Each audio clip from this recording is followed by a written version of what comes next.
Kokulu Cariyenin Gizemi. Biliyorum kulağa çok tanıdık geliyor ama bu bölümde bildiğinizi sandığınız her şeyin aslında ne kadar farklı olabileceğini göreceğiz. Hazırsanız başlayalım. İşte hikaye bu, değil mi? Hani şu Çin hanedanlığından, o meşhur dillere destan, kokusuyla imparatoru büyüleyen Uygur prensesi. Tam bir peri masalı gibi. Romantizm, egzotizm, her şey var. Ama işte tam da bu noktada işler karışıyor. Peki ya bütün bu anlatılanlar aslında gerçeği örtmek için uydurulmuş bir efsane ise?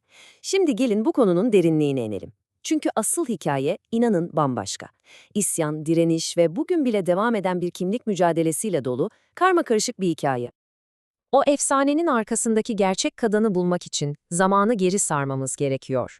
Sarayı unutun, efsaneleri unutun. Ta 1734'e, onun doğumuna gidiyoruz. Her şeyin başladığı yere.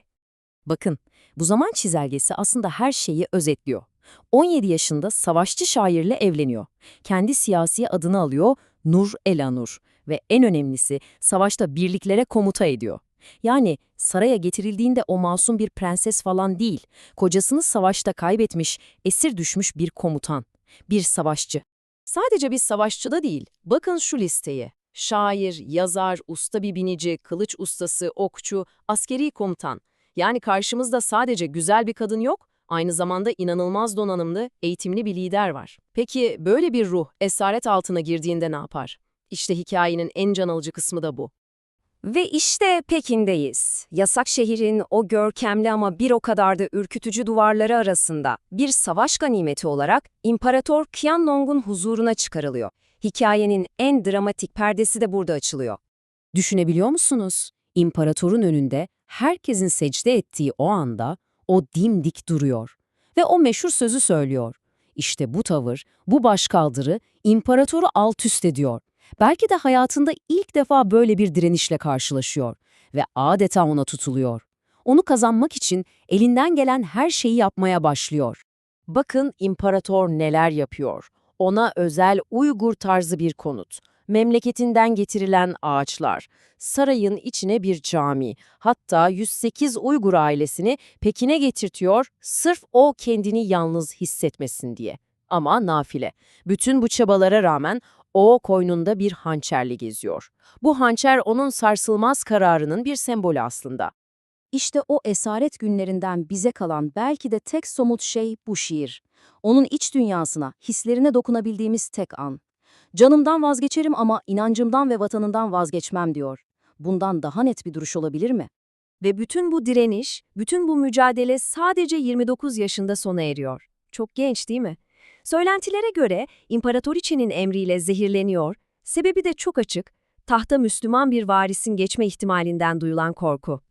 Şimdi, hikayenin belki de en ilginç kısmına geldik. Biz ona kokulu cariye diyoruz ama bu onun gerçek adı mı? Aslında onu tanıdığımız isimlerin hiçbiri kendi seçimi değil. Hepsi başkaları tarafından ona verilmiş birer etiket. Şu tabloya bir bakalım. Müthiş bir özet aslında. Memure Ezize, ailesinin verdiği isim. Yani birey olan o. Nur Elanur, halkının ona verdiği isim. Yani lider. Xiang Fei, yani kokulu cariye, onu esir alanların uydurduğu romantikleştirilmiş efsane. Ve son olarak İparhan. Çok daha sonra 1951'de Uygur aydınlarının bu efsaneyi sahiplenerek verdikleri isim. Gördüğünüz gibi her isim bambaşka bir hikaye anlatıyor. Hikayesi burada bitiyor mu sandınız? Asla. Ölümü gizemi daha da derinleştiriyor. Çünkü bugün nerede gömülü olduğu bile kesin değil. Aralarında binlerce kilometre olan iki farklı yer, o burada yatıyor diyor.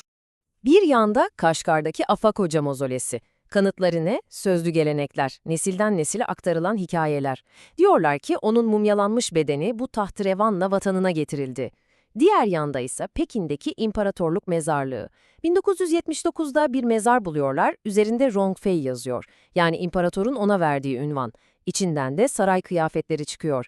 Ama işin ilginç yanı adli tıp incelemeleri o mezardaki kişinin daha yaşlı, Uygur olmayan bir kadın olduğunu ve Budist usullerine göre gömüldüğünü söylüyor. Yani sözlü tarih, arkeolojik bulgulara karşı tam bir bilmece.